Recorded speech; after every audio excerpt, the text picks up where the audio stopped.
President Biden to board Air Force One. He's traveling to Dover Air Base today in Delaware for dignified transfer of the 3 American soldiers who were killed in that terror attack in the Middle East.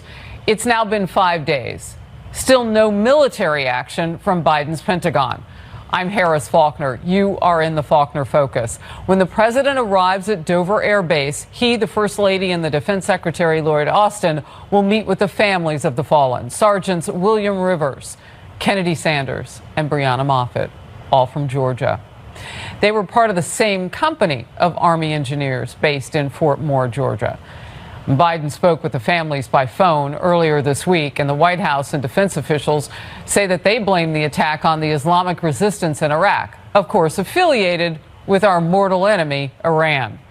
It's being widely reported that the Pentagon is planning a series of retaliatory strikes against Iranian-backed targets inside Iraq and Syria, and the White House says it could last for weeks. Many critics say, we'll get started and make it count. Secretary Austin said the Middle East is a very dangerous place right now. And of course, they do not want a broader war. But here is the nugget they need to remember. Appeasement will lead you to a broader war. Showing strength will stop it. This is why they need to take an action, and this is why they need to make certain that Iran understands in no uncertain terms that they cannot continue to do this. The administration's public obsession with avoiding escalation at all costs only signals to our adversaries that indeed authoritarians can take what they want by force. Yeah, if you want a war with us, bring it on. We'll blow you off the friggin' map. I'm not worried about losing a war with Iran. In focus, Lieutenant Colonel Darren Gaab. We'll begin with senior national correspondent Rich Edson outside the White House. Rich. Good morning, Harris. In just about an hour, President Biden and Defense Secretary Lloyd Austin will meet with the family members of the 3 fallen soldiers at Dover Air Force Base in Delaware. Those 3 soldiers are Sergeants William Rivers, Kennedy Sanders, and Breonna Moffett. This week, the Army posthumously promoted Sergeant Sanders and Moffett to those ranks. The president spoke on the phone earlier this week with the fallen soldiers' family members. Later this afternoon, the president will participate in their dignified transfer at Dover. They were killed when a drone hit their base in Jordan. American defenses mistook the attacking drone for a friendly one. The White House identified the Islamic resistance in Iraq as responsible. It's an umbrella group of Iran-backed militias in the region. The administration has offered few other details about that strike. This was part of a persistent series of attacks on American assets in the Middle East by Iran-backed militias, largely against positions in Iraq and Syria. President Biden says he has decided on a response. Secretary Austin described it as multi-tiered. It's time to take away even more capability than we've taken in the past. And in terms of you use the term escalation. We've not described what our response is going to be, but we look to hold the people that are responsible for this accountable. As we await that response for the attack over the weekend, the U.S. has attacked Iran-backed Houthi positions in Yemen. The Houthis have attacked commercial shipping in the Gulf of Aden and in the Red Sea. Harris. Rich, thank you very much. Defense Secretary Austin said to the nation yesterday, of course, we carried it live, it was breaking news, that the United States is not at war with Iran. But a new opinion piece argues that's essentially already what's happening. The headline, Biden has to deal with a second war he did not want. His task is to contain it. Many are saying a swift military response was critical in the effort to deter Iran, especially this time around, especially with 3 Americans killed. Republican Senator Kevin Cramer says it may be too late. The swiftness of the response is part of the projection of strength that we need, and it's already too late to do it swiftly. And the fact that they didn't already have targets in mind in case something like this happened, so that they could respond quickly as well as kinetically and lethally, and in a way that sends a message that would deter our enemy. In focus now, retired Lieutenant Colonel Darren Gaab, Army veteran, battalion commander, and Black Hawk helicopter pilot. He's also co-founder and executive director of Restore Liberty.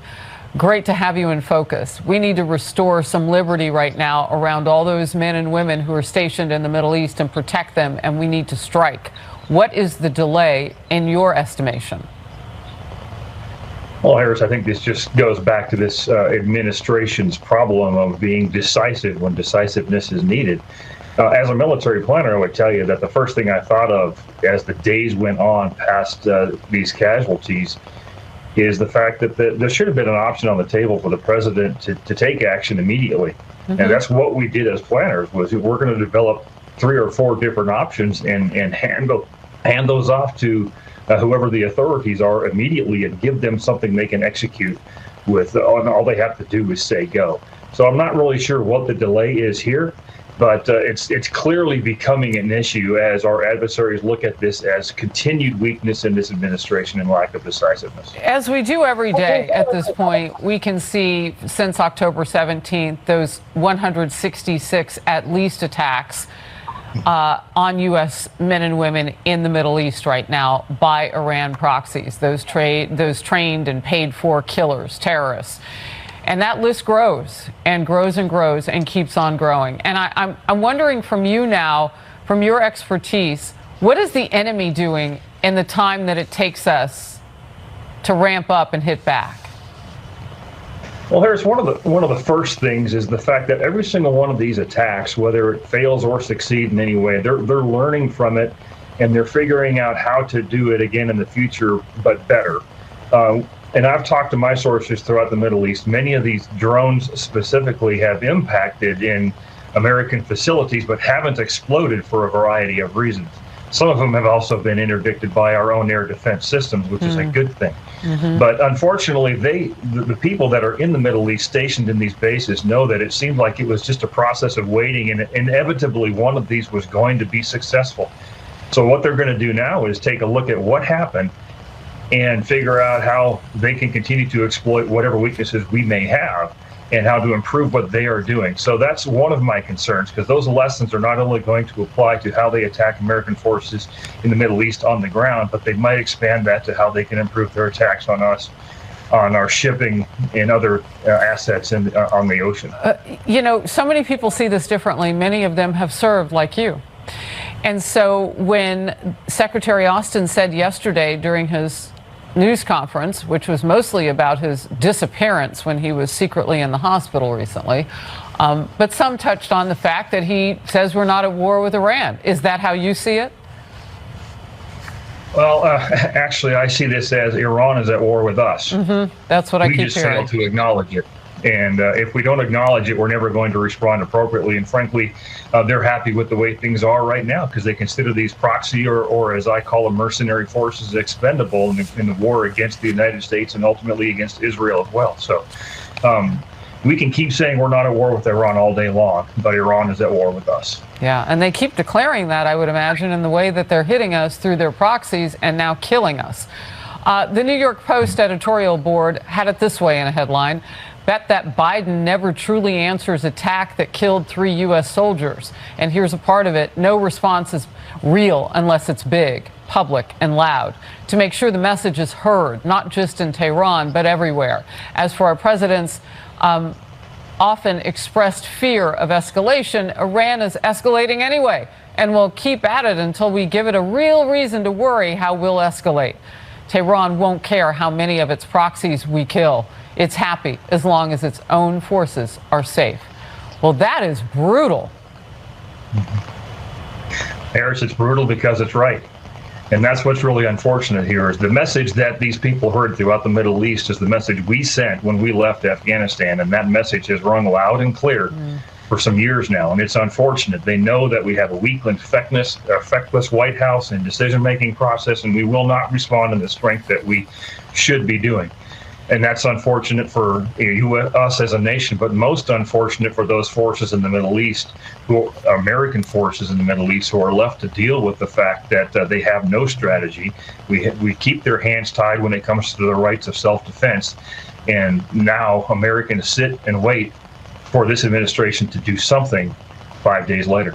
And fired on continuously, like sitting ducks. 2 things come to mind: incompetence and fear. And you don't want to operate out of either of those lanes and expect to kill an enemy or even deter an enemy. Lieutenant Colonel, thank you very much for being in focus. The border battle, if it could even heat up more, is like molten lava. It's so hot right now. The surge of illegal immigrant crossings is shifting, though. You know they do this. The cartels do this. They'll hit a spot, hit a spot, hit a spot, and then they'll move to another spot that hasn't had a lot of attention, and that's how they catch us. That's how they outnumber us. Arizona and California are now bearing the brunt, so they've moved away from Texas a bit. Well, there's no razor wire there. There are no containers there. The government there, the governor there, hasn't done what Texas Governor Abbott did. So brilliant when a plan works. The border crisis. Also, 4 of the suspects in that vicious attack on NYPD officers in Times Square have reportedly fled to another sanctuary hotbed, California. Remember these people that the governor of New York now says she wants to deport? They were arrested and then released without bail. The New York Post cover with a mockery of justice. And this part. One of those suspects graphically playing to the local news cameras on his way out of jail. In addition to 7 already arrested, police say that they are looking for at least 6 more. And many are asking why the judge did not set bond for any of those suspects. And what role District Attorney Alvin Bragg's office played in all of this. Remember the soft on crime bid that they have going. Well, how much did what they do influence this? Even New York's Democrat governor, as I just mentioned, Kathy Hochul, sounds like she's had enough. Any response to police searching for additional suspects in the Times Square attack on police? Get them all and send them back. All right, let's go. You don't touch our police officers. You don't touch anyone. CB Cotton is in Times Square with more. CB. Hi, Harris. Well, my police sources tell me investigators now believe some of these migrant suspects used fake names to board a bus headed for Calexico, California. This is a community situated right on the border with Mexico. My sources say it was a worker who recognized these men from their mugshots circulating on the news, and that worker quickly alerted the NYPD. At that point, investigators started pouring through surveillance, Harris, and realized they may have a problem. And now all eyes are turning to the DA and the judge in this case, who oversaw the decision to release 5 suspects without cash bail, despite felony charges, bail-eligible offenses. A spokesperson for Manhattan DA Alvin Bragg initially said that decision was to allow prosecutors more time to investigate and specify each person's role in the incident. A 6th suspect, Yohenry Brito, was arraigned in court yesterday and so far is the only suspect to be held in jail. His bail set at $15,000. He's due back in court next week. Prosecutors say he pleaded guilty to disorderly conduct in September and has 2 open cases. Police sources say officers believe this crowd of migrants were in Times Square over the weekend pickpocketing people. The police unions are absolutely furious that the other suspects were not locked up too. No regard for police officers. And the 4 individuals that released, what message does it send to every New York City police officer who's out on the streets of the city of New York every single day, risking their lives to protect New Yorkers? If we're not protected, how are we going to protect the people in the neighborhoods? And my police sources telling me the NYPD has now identified more than a dozen other people who were involved in that initial assault, and they're looking for those people. Back to you, Harris. CB, thank you very much. If those suspects end up in California, they will be entitled to a treasure trove of benefits. Housing assistance, food stamps, cash payouts, free health care, financial aid for college. Taxpayers footing the bill for all of it. Republican Senator Ron Johnson of the great state of Wisconsin, member of the Homeland Security, Finance and Budget Committees, is in focus with me now. You know, when you look at this, it's a tragedy all around because there are people who would love some of those benefits, and they're called American citizens. Yeah, hello, Harris. Listen, this is outrageous. We have a lawless administration. We have Democrat governance in all of these cities that are creating lawless cities. We are treating migrants with kid gloves, whether it's through our airports, whether it's through our judicial systems. We don't make them adhere to the same standards as we do American citizens, and it's costing us billions of dollars that we could be using to help Americans. So this is absolutely outrageous, but this is what Democrat governance is doing. It's destroying this country. President Biden and his Democrat colleagues in Congress, their open border policy is a clear and present danger to America.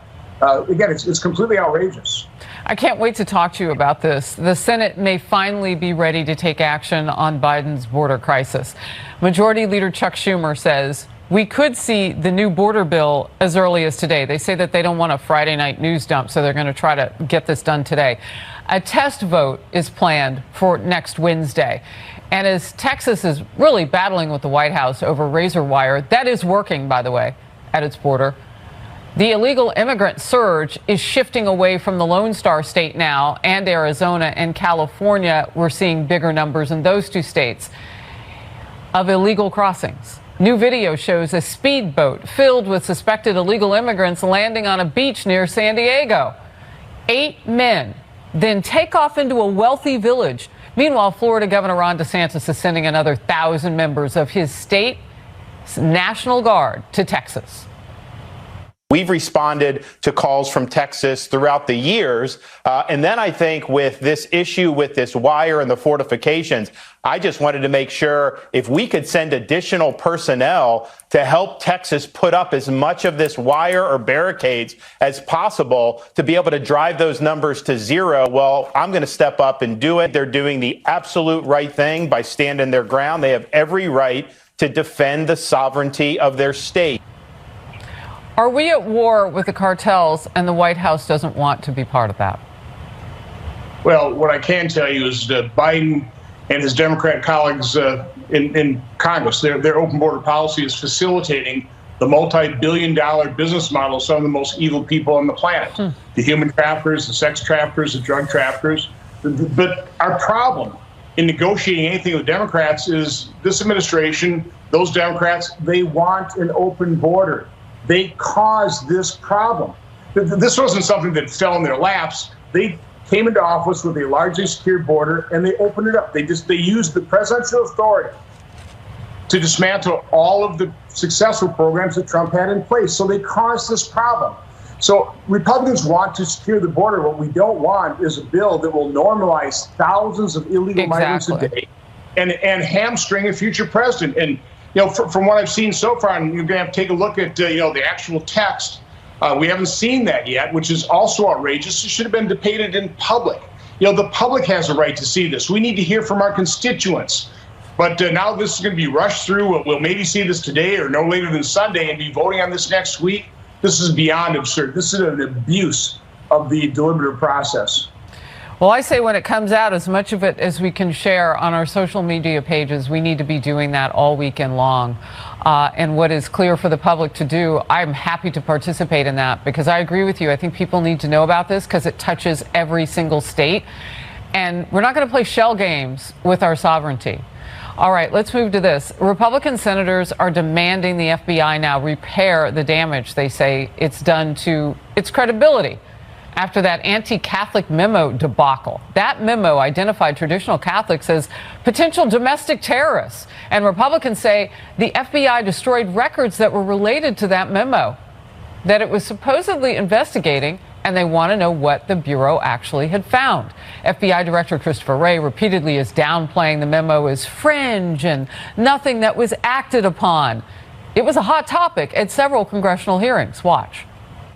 We do not and will not conduct investigations based on anybody's exercise of their constitutionally You protected have religion. done so, and your memo explicitly asks for it. You've repeatedly said we don't target churches, we don't list churches. They're listed in the memo. Particular intelligence product is something that as soon as I saw it, I was aghast. I had it withdrawn. Really, you were aghast. I It was your FBI that was sending, and we have the memos, we have the emails, we're sending undercover agents into Catholic churches. Both I and the director of the FBI have said that we were appalled. Have said that we were appalled by that memo. All right, so Senator, I took a couple notes there. They were aghast and they were appalled. And now some stuff has vanished. What do you make of what we're not seeing here?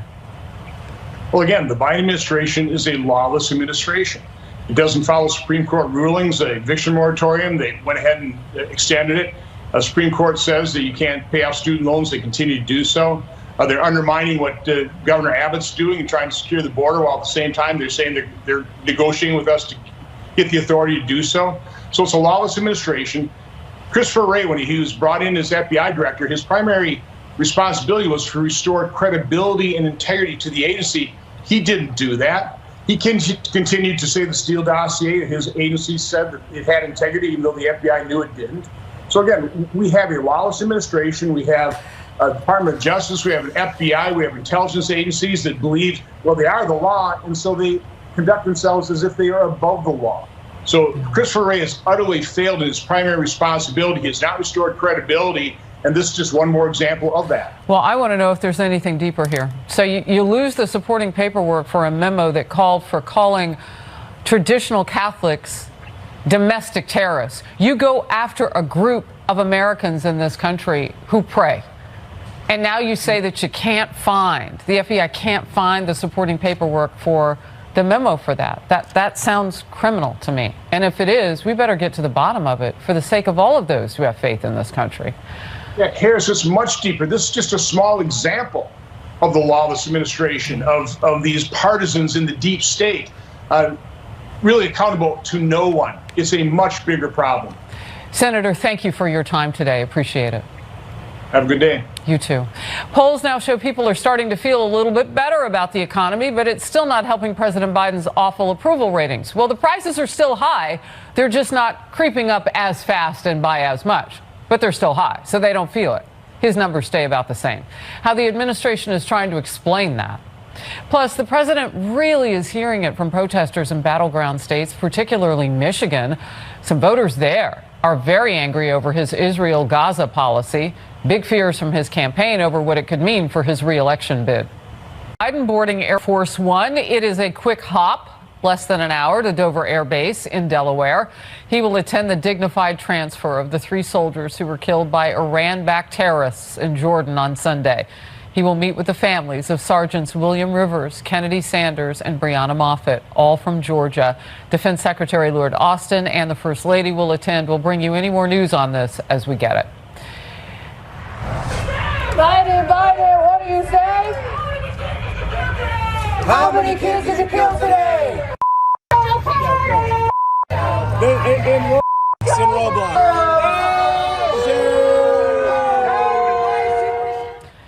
New video, President Biden and the First Lady moments ago boarding Air Force One in Wilmington, Delaware. They're headed to that dignified transfer ceremony.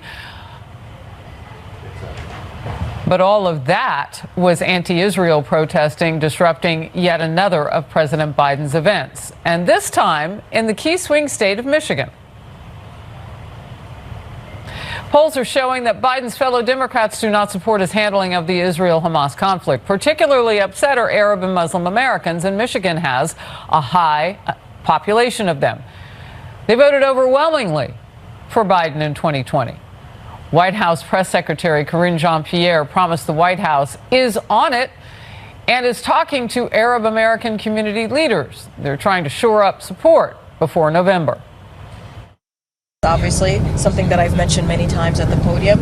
Officials at the White House are also in regular contact with Muslim and Arab American leaders in Michigan. Senior Biden administration officials will travel to Michigan in February. We're in February now, to hear directly from community leaders on a range of issues that are important to them and their families, including the conflict in Israel and Gaza. Well, in what looked like an attempt to appease his detractors before his trip, the president signed an executive order allowing the United States new sanctions on Israeli settlers in the West Bank who have been violent toward Palestinians. However, former Israeli Prime Minister Naftali Bennett says the sanctions are not necessary and that there may be political motives driving Biden's action. I think it's unnecessary. We don't need any external help on doing it. And I have to say that it's marginal. What's called violence of settlers is marginal. I think it's inflated in order to create some false symmetry between the Palestinian violence and the settler violence. What? The president played politics? Come on. Power panel now. Fox News contributor and former Obama State Department spokesperson Marie Harf and former Oklahoma Speaker of the House T.W. Shannon. T.W., I'll come to you first. Your reaction. Well, I think, Harris, what we're witnessing is a real civil war within the Democrat Party. The truth is the radicals who are the pro-Hamas caucus of the Democrat Party, they're leading the show over on the Democrat side. The truth is we've seen this anti-Israel sentiment from Democrats like we've never seen it before. And even though there are Arab Americans now who are concerned that Biden isn't going far enough to protect Hamas, the truth is the rest of America sees it that Joe Biden is a failed president. Whether we're talking about the border, we're talking about the lack of leadership around the globe. Americans are dissatisfied with Joe Biden, not just on the Israeli-Palestinian conflict, but they're disappointed in Joe Biden's performance as a leader on the world stage at large. Marie. Well, Joe Biden has been an incredibly close friend to Israel. And I think electorally, which is not why he's doing it, to be very clear, I actually think there are a lot of benefits to that. There are a lot of independents, a lot of swing voters who deeply believe that we should stand by our friend Israel here. But it is also true that the Arab American community is dissatisfied with this. They're upset. That's their right. This is how our system works. I do think the Biden team will increasingly be showing that they care about Palestinians, not Hamas. There is a difference. But Palestinians, and you know, when the choice is Joe Biden versus a Donald Trump who tried to ban Muslims from entering the country. Okay, so that's predictable. But I want to get Harris, I want to get something new in the conversation based on what you just said, though. You said, I know that he did not do this, meaning punish Israel in any way with sanctions and get involved in its law enforcement duties. I know he didn't do this for political reasons. You say I know he's not doing it for that. How do you know? Have you talked to him? Well, I haven't talked to him about this, but look, the problem of West Bank settler violence is horrifying, and Israelis across the political spectrum agree with that. This is an election season. This is a question about elections. And when Joe Biden is up against Donald Trump, who hugs Prime Minister Netanyahu closer than anyone else, who says horrifically racist things about Palestinians, that is the decision here. TW, take it away. I've got to jump in here. Go ahead and rebut. You can't be intellectually disingenuous about what's happening around the globe. The truth is there is a war between Israel and Hamas, and it's real simple. You're either for Israel or you're for Hamas. And time again, the Democrat Party, along with Rashida Tlaib and others, they've made it clear that they stand with Hamas, the terrorists and Hamas. And we're not going to forget about what happened on October 7th. That is offensive to say. That is offensive to say. Excuse me, I didn't tell you all. Please don't interrupt me. You didn't let me finish. The way that these brutal terrorists attacked Israeli civilians, that will not soon be forgotten. And the fact that Joe Biden and the Democrat Party are now trying of influence to make Israel stop bringing home bringing home the captives that have been caught by terrorists. That speaks to where the Democrat Party is right now. What we should be saying is, let's bring all of the hostages home. You have no idea what you're talking about right now. That's not you have no idea what you're talking about. All right. The Biden administration. Okay. I am going to step in here because that's akin to name calling, and I can't tolerate it. I really can't. If you want to take each other on, but to say he has no idea of what he's talking about, no, we're not going to go there. But I want to give you a chance to debate more. He just said my party supported terrorists. This isn't a debate, Harris. It looks like it's an education because we can't be intellectually disingenuous. The truth is, you either stand with Israel or you stand with Hamas. That's the war that we're raging. We can't try to pick and choose. You're either with Israel or with Hamas. We'll give Marie the last quick word, and I want to move to the next. The Biden team is spending every day negotiating to get these hostages home. They have supported Israel over and over again. The point of this subject was that the far left is mad at them for doing that. Joe Biden is a friend of Israel. And if you think that there aren't voters in this country that deeply care that at the same time we are supporting Israel, there are tens of thousands of dead Palestinians. We can hold both things in our brains at the same time. The Biden team is the one trying to get those hostages home every single day. And everybody wants the hostages home. And Everybody wants them Yes, home, that's except true, for the but terrorists. My colleague on this panel is telling me that I support terrorists. We are not going to go to topic 2. TW, you take us home. Listen, this